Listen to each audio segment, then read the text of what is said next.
Praise the lord. ఎలా ఉన్నారండి? బాగున్నారా? ఏం బాగున్నానండి. నేనెంతో విసిగిపోయాను.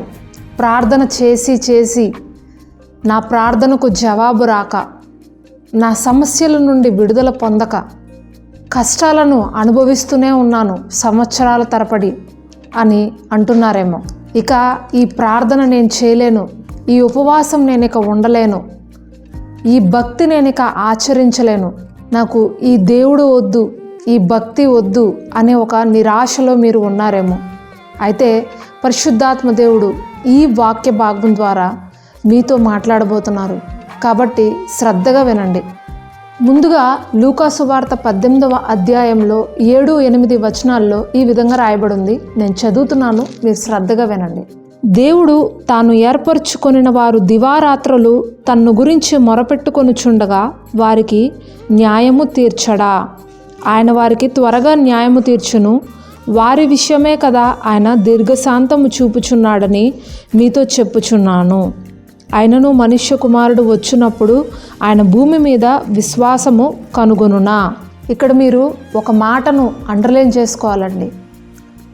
దేవుడు తాను ఏర్పరచుకొనిన వారు దివారాత్రములను మొరపెట్టుకొనుచుండగా దేవుడు వారికి న్యాయము తీర్చడా అనే మాటను మీరు అండర్లైన్ చేసుకోండి. ఈరోజు ఈ వాక్యము మీతోనే పరిశుద్ధాత్మ దేవుడు స్పష్టంగా మాట్లాడుతున్నారు. ఎన్నోసార్లు మన యొక్క ప్రార్థన జీవితంలో, ఆధ్యాత్మిక జీవితంలో మనము కొన్ని విషయాలను దేవుని వద్ద పదే అడుగుతాము. బహుశా ఈ వాక్యం వింటున్న మీలో కొందరు గవర్నమెంట్ జాబ్ కొరకు గత కొన్ని సంవత్సరాలుగా ప్రయత్నిస్తూ విఫలమైపోయారేమో. ఉద్యోగాలు కొరకు, ఇంటర్వ్యూస్ కొరకు తిరిగి కాళ్ళు అరిగిపోయినాయేమో. ఎన్నో స్థలాల్లో తిరిగి ఉన్నారేమో. ఎక్కడికి వెళ్ళినా మీరు ఫెయిల్యూర్సే చూస్తున్నారేమో. గర్భఫలం కొరకు ఎదురు చూసి సంవత్సరాలు గతించిపోయినాయేమో. మీ ఆరోగ్యము క్షీణించిపోయిందేమో. ఇక నాకు పిల్లలు పుట్టరు, ఇక నా బ్రతుకు ఇంతే, నేను ప్రార్థించి మొరపెట్టి దేవుని వద్ద ఎన్నోసార్లు అడిగి నేను విసిగిపోయాను, నాకు విరక్తి వచ్చింది అని మీరు మీ హృదయంలో చెప్పుకుంటున్నారేమో. ఎన్నోసార్లు ఉపవాసాలు ఉన్నాను, ఎన్నోసార్లు మందిరంలోకి వెళ్ళి ప్రార్థించుకున్నాను, అనేక మంది దైవజనుల చేత ప్రార్థన కోరాను, ఎంతోమంది గొప్ప ప్రవక్తలు నా మీద చేతులు పెట్టి మరీ ప్రార్థించారు, అయినను ఫలితం లేదు. గొప్ప ప్రవచనాలు నా కొరకు ప్రవచించారు, ఆ ఒక్క ప్రవచనం కూడా నా జీవితంలో నెరవేరలేదు. ఎన్నో వాగ్దానాలు నేను పొందుకున్నాను, వాటిల్లో ఒక్కటి నేను నెరవేర్చుకోలేకపోయాను.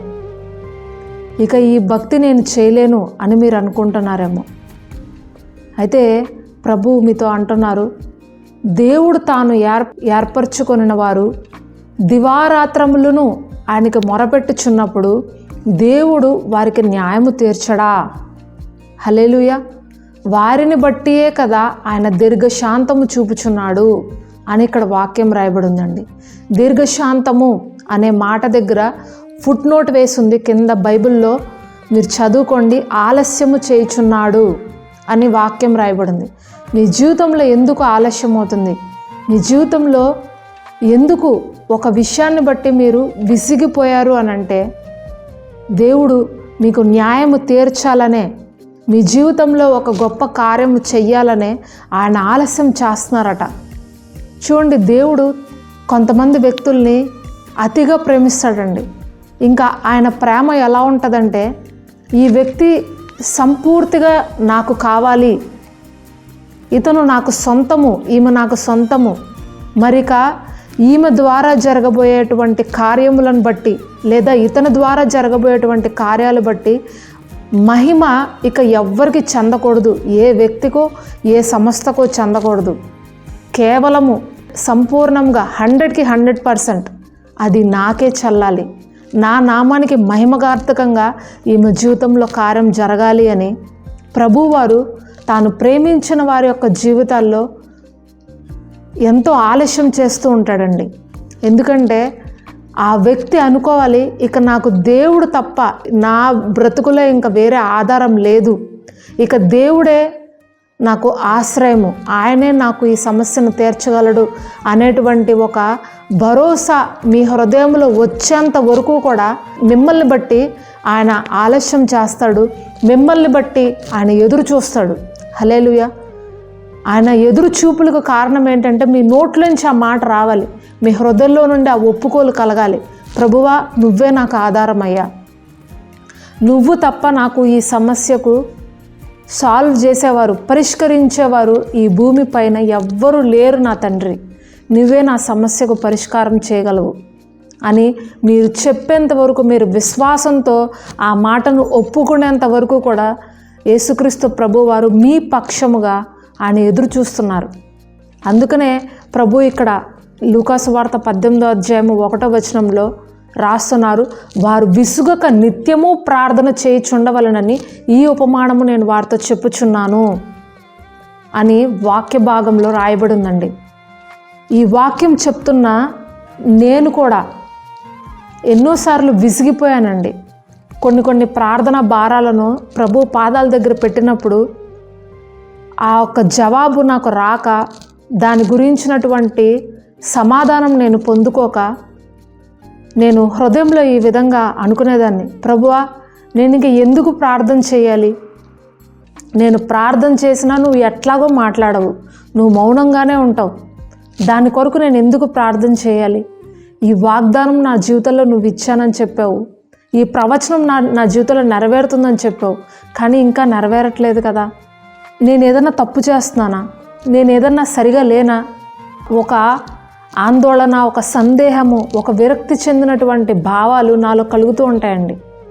కానీ ప్రభు నాతో ఎప్పుడు అంటారు, మరొక్కసారి ప్రయత్నించి చూడు, మరొక్కసారి ప్రార్థించి చూడు, మరలా ఇంకొకసారి ఆ ఒక ప్రయత్నాన్ని చేసి చూడు అని చెప్తుంటారండి. మీరు గమనిస్తే కనుక నా సందేశాల్లో కానీ, నేను రాస్తున్నటువంటి పాటల్లో కానీ 90% నా అనుభవాలే ఉంటాయండి. అందులో నేను వ్యక్తిగతంగా ప్రభువుతో గడిపినటువంటి సందర్భాలను గురించే నేను ఎక్కువగా చెప్తుంటాను. నా జీవితంలో ఎన్నో రకమైనటువంటి ఎదురుదెబ్బలు నేను తిన్నాను, ఎన్నో అవమానాలు నేను పొందాను, ఎన్నో నిందలు నేను పడ్డాను, ఎన్నో రోజులు, ఎన్నో సంవత్సరాలు ఒంటరితనంలో గడిపినటువంటి రోజులు ఉన్నాయి. ఎంతోమంది వ్యక్తుల వద్ద నుండి నేను ప్రేమను కోల్పోయినటువంటి స్థితిలో కూడా నేను ఉన్న రోజులు ఉన్నాయి.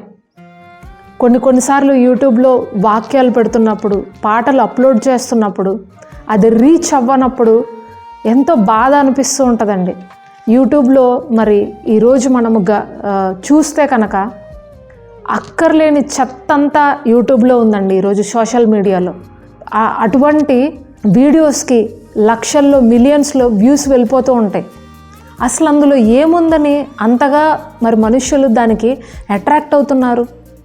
ఒక సజీవమైనటువంటి వాక్యమును ఒక వ్యక్తి త్యాగం చేసి సంపూర్ణంగా సేవకు సమర్పించుకొని, త్యాగముతో సమర్పణ దేవుని పాదాల వద్ద గడుపుతూ, ఒక్కొక్క సందేశము తీసుకోవడానికి కొన్ని గంటల తరబడి దేవుని వద్ద కనిపెట్టి ఆ సందేశాన్ని పట్టుకొని వచ్చి ఈ విధంగా సోషల్ మీడియాలో చెప్తున్నప్పుడు ఈ వాక్యము ఎందుకు మనుష్యుల వద్దకు వెళ్ళట్లేదు, ఎందుకు అంధకార శక్తులు అడ్డుకుంటున్నాయి, ఎందుకు అది రీచ్ అవ్వట్లేదు అని తలంచుకుంటున్నప్పుడు నాకు కొన్నిసార్లు ఎంతో నిరాశ కలుగుతుందండి. ఎన్నోసార్లు దాని గురించి కన్నీరు కార్చిన రోజులు ఉన్నాయి. ఇక నేను చెయ్యను ప్రభువా, ఈ విధంగా నేను ఇక వాక్యం చెప్పను, నేను ప్రార్థన చేసుకుంటాను అని అనుకున్న రోజులు కూడా ఎన్నో ఉన్నాయి. కరెక్ట్గా అదే సమయంలో ఎవరో ఒకరు నాకు ఫోన్ చేసి, అక్క, నేను ఇప్పుడే మీ వాక్యం విన్నాను, ఇప్పుడే మీరు చెప్పిన సందేశం విన్నాను, మీరు ఏదైతే చెప్పారో ఎగ్జాక్ట్గా అదే నా జీవితంలో జరుగుతుంది అక్క, ప్రభు మీ ద్వారా నాతోనే మాట్లాడినట్టు అనిపించింది అక్క, మీరు ఇంకా ఇలాంటి సందేశాలు చెయ్యండి అక్క అని నాకు కొంతమంది సహోదరులు ఫోన్ చేసి చెప్పినప్పుడు, మెసేజ్ పెట్టినప్పుడు మరలా నన్ను నేను ప్రోత్సాహపరుచుకుంటాను. మరలా నన్ను నేను ప్రోత్సాహపరుచుకొని ఈ విధంగా వాక్యం వచ్చి మీతో మాట్లాడుతూ ఉంటాను. ప్రభు ఎన్నోసార్లు నేను వెనక్కి వెళ్ళిపోతున్నప్పుడు ఆయన ప్రేమ మరలా నన్ను ముందుకు తీసుకొచ్చిందండి. ఎన్నోసార్లు నాలో నాకు నిరాశ కలుగుతున్నప్పుడు ఆయన ప్రేమ నన్ను పట్టుకొని మరలా ఆ ఒక గాడిలో నిలబడుతుందండి. బహుశా మీ జీవితంలో కూడా ఈ విధంగానే విసుగు విరక్తి చెంది ఉన్నారేమో. యాకోబు రాత్రంతా దేవునితో పెనుగులాడాడంటండి. ఆశీర్వాదము నాకు నువ్వు ఇచ్చే వరకు నేను నిన్ను వదిలిపెట్టను అని దేవుడితో పెనుగులాడి దేవుని వద్ద నుండి ఆశీర్వాదాన్ని సంపాదించుకున్నాడు. హన్న గర్భఫలము పొందుకునేంత వరకు కూడా తన హృదయాన్ని నీళ్లు కుమ్మరించినట్టుగా దేవుని సన్నిధానంలో కుమ్మరించిందంట. ఆమెకు దేవుని వద్ద నుండి ఒక జవాబు వచ్చే వరకు కూడా మందిరంలో నుండి లేచి వెళ్ళలేదంటండి తన ఇంటికి. తోమ నేను దేవునిని నా యొక్క స్వహస్తాలతో తాకి నేను ముట్టుకుంటే కానీ నేను నమ్మను అని అన్నాడు. ఆ విధంగా యేసుక్రీస్తు ప్రభువు వారు ఆయన ఎదుటకు వచ్చి ఆయనను ముట్టుకునేంత వరకు కూడా తోమ నమ్మలేదు. ఈరోజు ప్రభు మీ జీవితంలో కూడా అటువంటి విశ్వాసాన్ని కోరుకుంటున్నారు. విసుగక నిత్యము ప్రార్థన చేయండి. దేవుని వద్ద నుండి సమాధానం వచ్చేంత వరకు ప్రార్థన చేయండి. మీ జీవితంలో బ్రేక్ త్రూ వచ్చేంత వరకు కూడా ప్రార్థన చేయండి. నేను ఎంత ప్రార్థన చేసినా దేవుడు వినలే అని మీరు వదిలిపెట్టద్దు. ఎన్నోసార్లు గవర్నమెంట్ ఎగ్జామ్స్ రాయడానికి చాలామంది పిల్లలు వెళ్తుంటారు. ఆ గవర్నమెంట్ జాబు వస్తుందో రాదో గ్యారంటీయే లేదు. కానీ అయినా సరే మరలా ప్రయత్నం చేస్తారు. అయినా సరే మరలా ఇంకొక అటెంప్ట్ అని చెప్పి వెళ్తూ ఉంటారు. మరి ప్రభువు వద్ద మీరెందుకు ఆయాసపడుతున్నారు? దేవుని వద్ద ఎందుకు విసిగిపోతున్నారు? ప్రభు ఈరోజు మీతో ఒక్కటే చెప్తున్నారు, మరొక్కసారి ప్రయత్నం చేసి చూడు, మరొక్కసారి ప్రార్థించి చూడు, మరొక్కసారి నా దగ్గర మొరపెట్టి చూడు. నిశ్చయముగా నేను నిన్ను ఆశీర్వదించదను. నిశ్చయముగా నీ జీవితంలో నేను న్యాయము తీర్చదను. నిన్ను బట్టే నేను ఆలస్యం చేయుచున్నాను. నువ్వు నా దగ్గరికి రావాలననే నేను ఆలస్యం చేయుచున్నాను.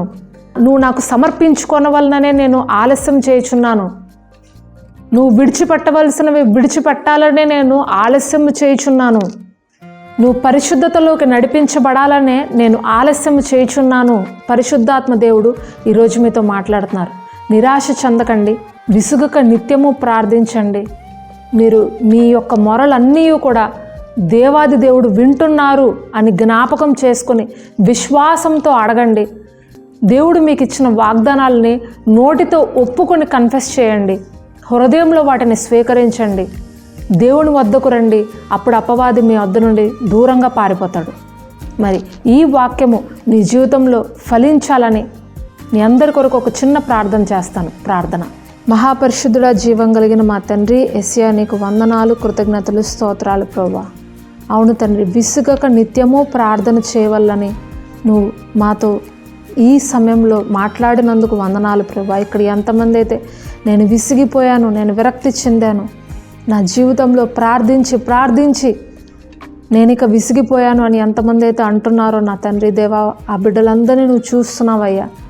ఎన్నోసార్లు ఓడిపోయిన స్థితిలో ఉన్నారు వీళ్ళందరూ. ఎన్నోసార్లు మనుష్యుల చేత త్రోసివేయబడిన స్థితిలో ఉన్నారు, తృణీకరించబడిన స్థితిలో ఉన్నారు. నా తండ్రి, నీ బిడ్డలను దేవా ఎవ్వరూ కూడా తోసివేయలేరు నా తండ్రి దేవా. నువ్వు ప్రేమించిన వారిని, నువ్వు ఏర్పరచుకున్న వారిని దేవా ఏ ఒక్కరూ కూడా తండ్రి తోసివేయలేరు నా తండ్రి దేవా.